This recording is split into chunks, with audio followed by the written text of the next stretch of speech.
Good afternoon. Thank you for attending the April 11th, 2024 City of Lakewood, Washington partner meeting for the 2024 periodic review of our comprehensive plan.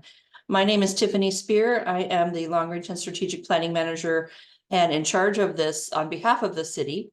And I would just like to thank all of you for being here today. And essentially, this is an update for all of you, but also there will be a request for some information back from you per state law requirements for the city. So what is the 24 Comprehensive Plan Periodic Review? Every 10 years, the city has to complete a review of its entire comprehensive plan and development regulations that help implement it. The comprehensive plan itself is a document that has a 20-year time frame or planning horizon. And it includes everything from the vision for the city to policies about how to build more parks over time or how to encourage economic development. We do annual reviews and updates to our comprehensive plan, but that is a much smaller scale than what we're required to do every 10 years. And so from this year's process, we're doing a front to back, page one to page end type of review. And we're also, again, looking at regulations that are related to that. Now, under state law, we will also need to do a 5-year implementation progress report, which is due in 2029 for this implementation process this year. And as we go forward toward that, there will be other deadlines that I'll talk about a little bit, but there will be information now available every 5 years from jurisdictions about how they're doing on their comprehensive plan implementation. What is being reviewed? There are mandatory GMA or Growth Management Act required elements in the comprehensive plan, and all of those are open to review. And then in addition to that, there are some optional elements that Lakewood has chosen to adopt over time, which are also being reviewed. We are also doing an administrative reorganization of our comprehensive plan. So if your agency or you as an individual are familiar with our current comprehensive plan, just know that it's going to look pretty different from a high level. It'll have much of the same policy content, but it will look very different and be organized differently once we're done. In terms of legislative schedule, we will have all of the draft documents related to this process released no later than May 1st of this year. And the draft documents would include at least the draft comprehensive plan itself, the development regulations that have to be reviewed, the supplemental environmental impact statement, which is being finished right now. And then there will be the optional elements I just mentioned. We have 3 what are called sub-area plan reviews. So they are a smaller, just a portion of the city, kind of mini document to talk about vision and policy and regulations for those parts of the city. All of those things, again, will be available by May 1st. This website here is where you can go to that and find it once it's published. The schedule will be at the Planning Commission. Their review will begin on May 1st. It will be a study session, and there will be a second one on May 15th. The Commission's, public hearing will be on June 5th. And as of now, the Planning Commission is scheduled to take action June 26, 2024 on its recommendation to the City Council regarding the entire package. The City Council then will begin its review on July 8th. They also will have a series of introductions to the package, study sessions, and then their public hearing is scheduled for August 5th. And as of right now, their action is scheduled for September 3rd. This is obviously tentative, meaning both the Planning Commission and the City Council may decide they need a little more time. And so this is subject to change, but this is our current schedule as of right now. And then for those of you familiar with the comprehensive plan periodic process, the Department of Commerce and the Puget Sound Regional Council will also be reviewing the drafts before council here takes action in order to provide their feedback on whether or not it's compliant with both the Growth Management Act, but also Vision 2050, which is PSRC's multi-county planning policies that Lakewood must also comply with. So where can you track this? Where can you provide comment?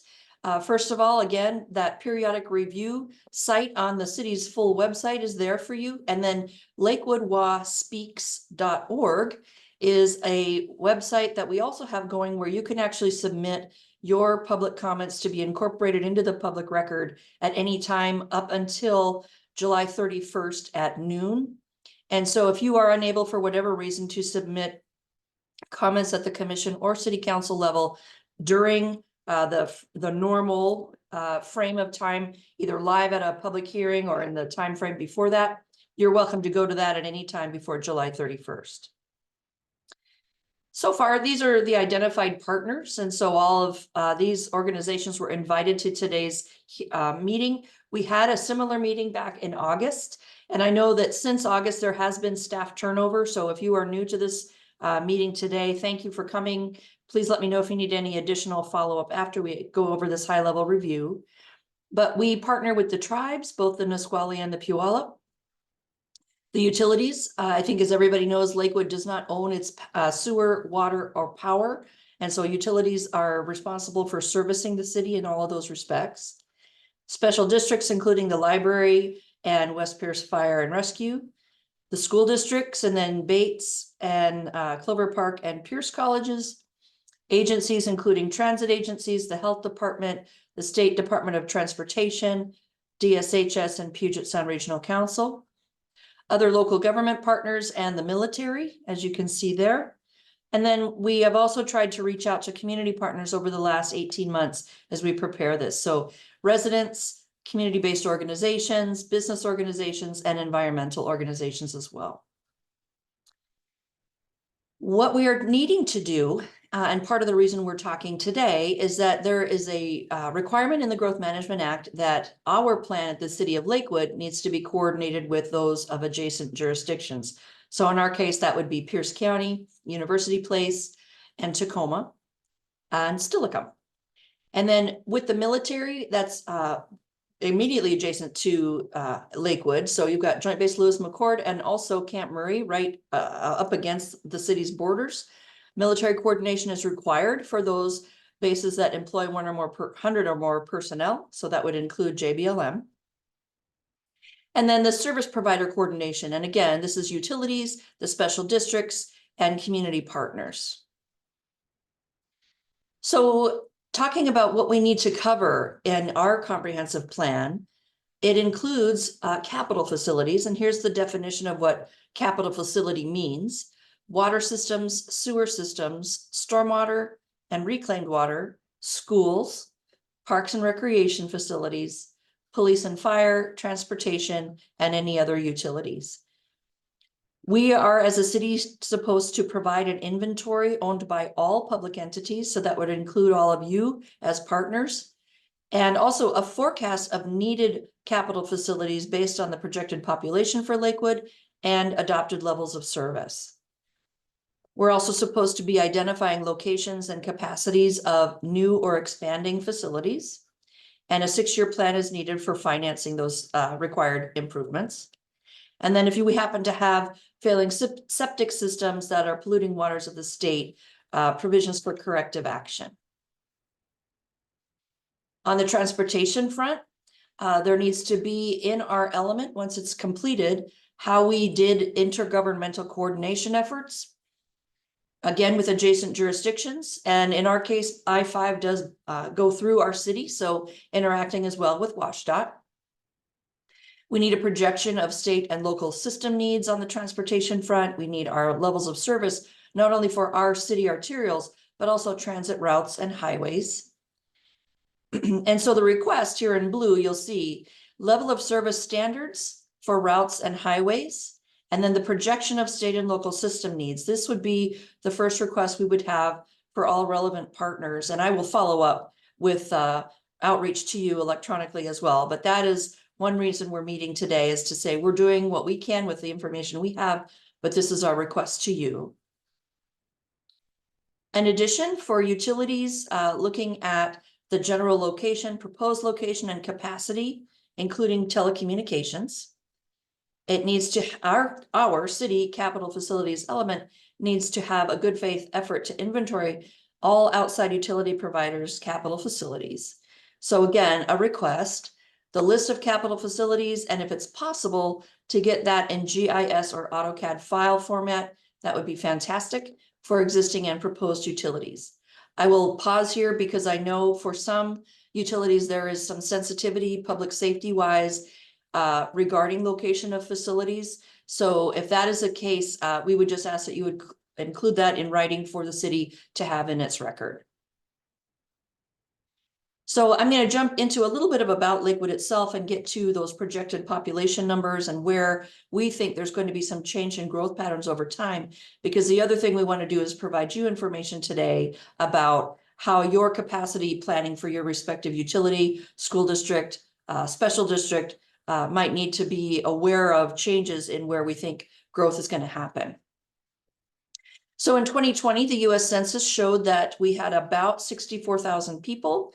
We are a minority white population, meaning there is a majority of our population non-white. And it was clarified in 2022 that because of the way the census defined race in its questions, this is actually probably skewed, and the white alone population is even lower than this. And then what you also see here is information about the number of households we have and education and healthcare information. This is the Lakewood's Equity Index map. Some of you may be aware already of the Pierce County or the City of Tacoma Equity Index map. Lakewood has a similar map. It was created by the same company, and so it's very easily understood if you've already familiar with those other maps. But essentially, it provides to you in graphic form and then also in data form information regarding equity overall, accessibility, livability, education, economy, and environment. And so we would just invite all of you to feel free to take a look at that. It's available publicly on the website that's listed here below.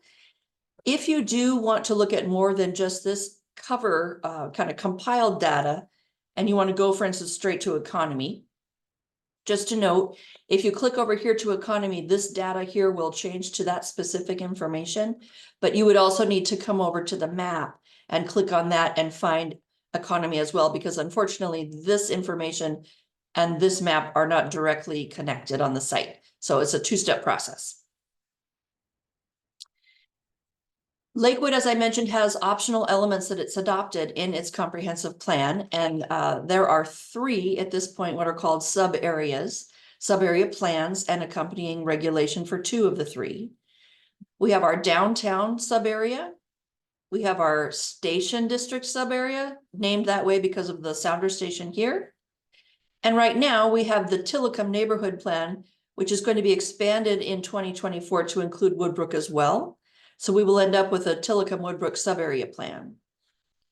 When the first 2 were adopted in 2018 and then 2021, there were growth targets identified specifically for those parts of the city, because the thought was due to transit availability, due to density of development that's already there, and the intention of the city to expand the economic development in each of these places. These 2 have their own little growth targets. So for the downtown, it's another 2,257 housing units, or about a quarter of the city's overall 2044 growth target. And about 3/4 of the new jobs are intended to be located within downtown. The Station District sub-area was adopted in 2035, and it has about 20 or 19% of new housing units identified in this area, as well as about 13% of the jobs.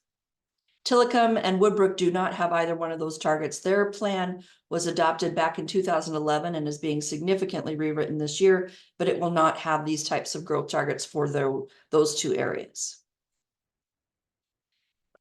So when we look at state law requirements that have changed recently in relation to growth planning, first of all, the city now has to not only plan for a total number of new housing units over the next 20 years, and our total is another 9,378 housing units are needed, but Lakewood now has to plan for units that are, quote, affordable, meaning would cost no more than 30% of that household's monthly income, for these different area median income brackets. So 0 to 30% area median income, 30 to 50, 50 to 80, 80 to 100, and then above 100%.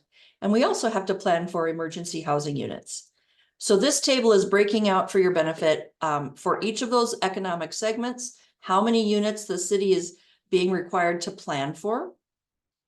And then also we have this emergency housing number, and those can be located anywhere in the city, and there isn't an economic limit there. That's just for anyone who needs emergency assistance for housing.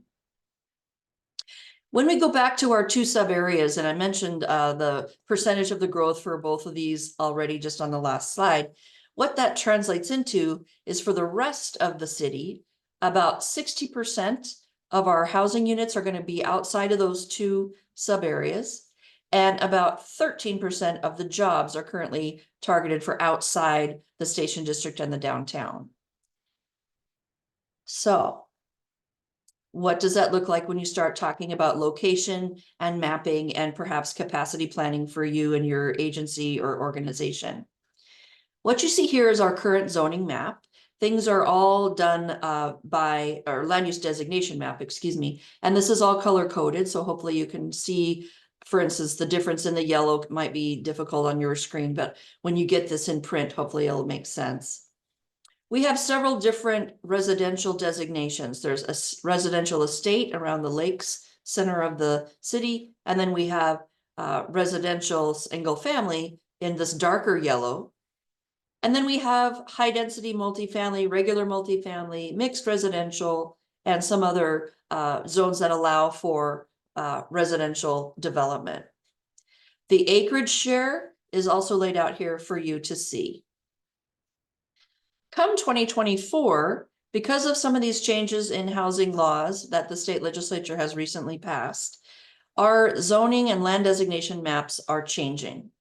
So now what you see, instead of this number of land use designations and residential differentiation, you will now see residential and then residential transit.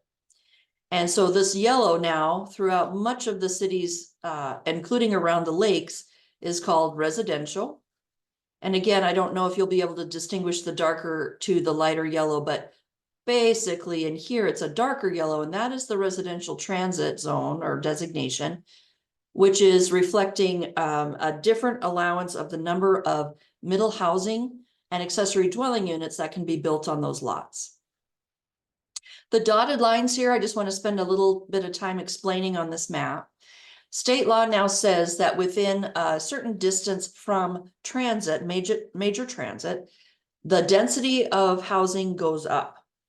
And so you'll see right around here, which includes the eastern part of the city, other than our military related zones, which are limited due to safety concerns to prohibit residential uses.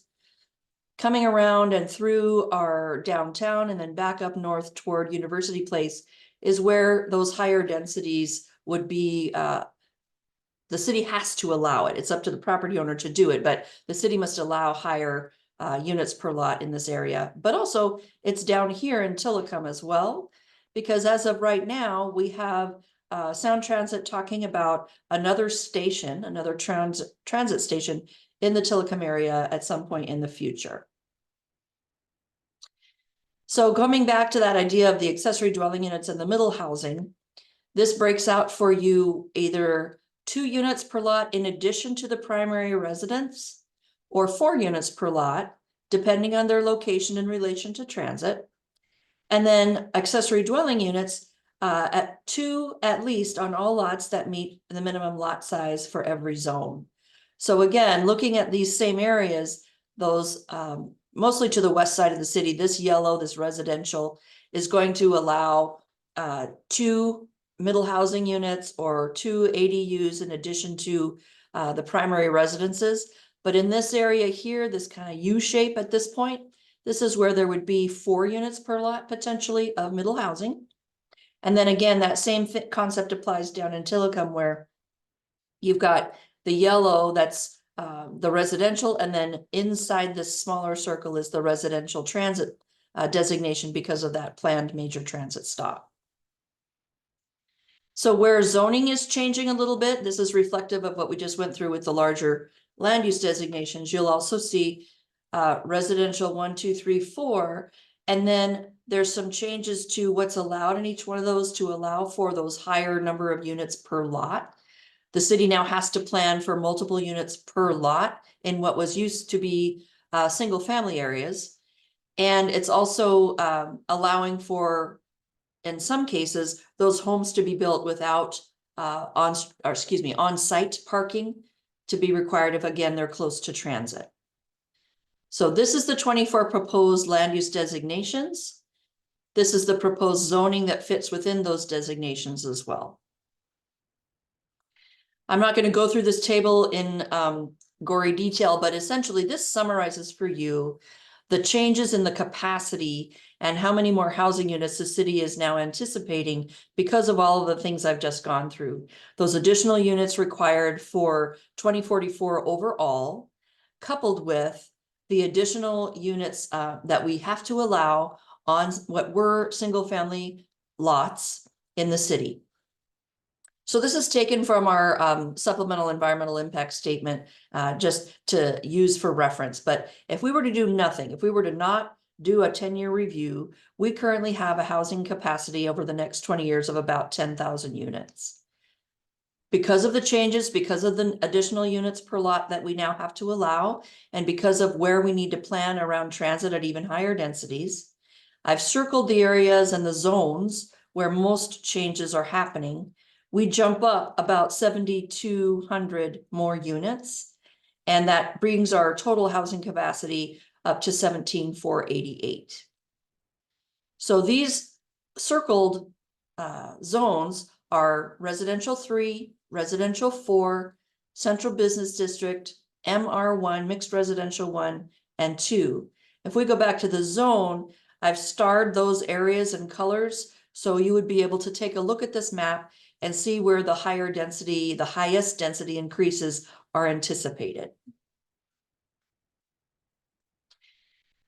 So once more, just to summarize for all of you, we are looking at about a 7,426 unit increase above what we were already planning for over the next 20 years. This is now because of those other state law changes regarding middle housing and accessory dwelling units. And as a result, we are anticipating that the highest increased utility demands and capacity demands will be, again, in those zones, R3, R4, MR1 and 2, and Central Business District, which is our downtown. We have found that the city does have a sufficient land capacity for all of these units, so we're not anticipating rezoning anything beyond what I've already gone through, meaning we're not taking non-residential areas and making them residential. And we are also finding that we do not need to change the targets for those little sub areas in the city, the downtown or the station district. Those numbers will stay the same. But to summarize, the request of you is looking for level of service standards for the transit routes and highways and projections of the state system needs. And then also the capital facilities that serve Lakewood of all ilk. We went over the list of capital facilities. It's pretty broad. And if possible, getting that in GIS or AutoCAD files so we would be able to incorporate that in our mapping. And then the existing and proposed utility locations. So if you are looking for, again, more information, follow-up, or how to provide your public comments, these are the 2 websites to go to. You can also submit your public comments here. And other than that, May 1st is the start of the process at our Planning Commission. So I am going to stop sharing and open this up to questions and answers, and we will go from there. And excuse me, I saw somebody had their hand up.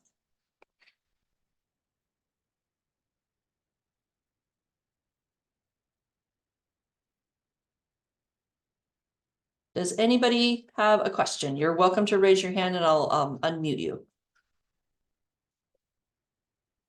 Go ahead, Darren.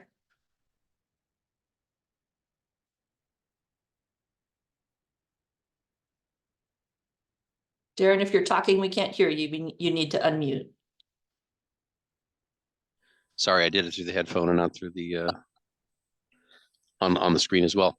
As we did with Pierce County, our planning partners there, it'd probably be easier if we had a one-on-one discussion about your expectation of us regarding transit levels of service in lieu of just a question and answer in the chat here, if you don't mind.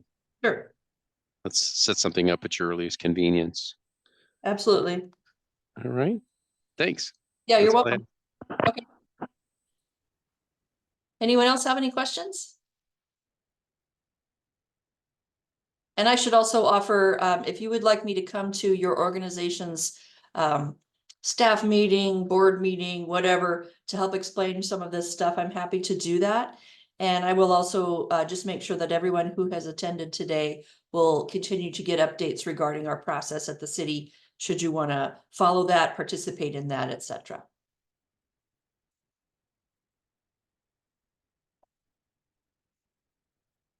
Anybody else?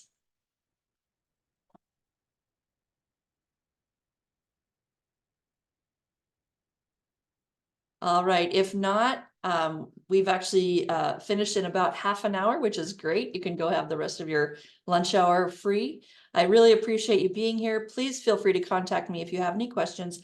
I will send you a link to this recording as well as the slides as soon as I can later today. And as needed, I'm again happy to follow up with your organization to provide additional detail of our request or provide you more information about the city's process. So with that, I'll say thank you very much. Have a wonderful rest of your day and take care.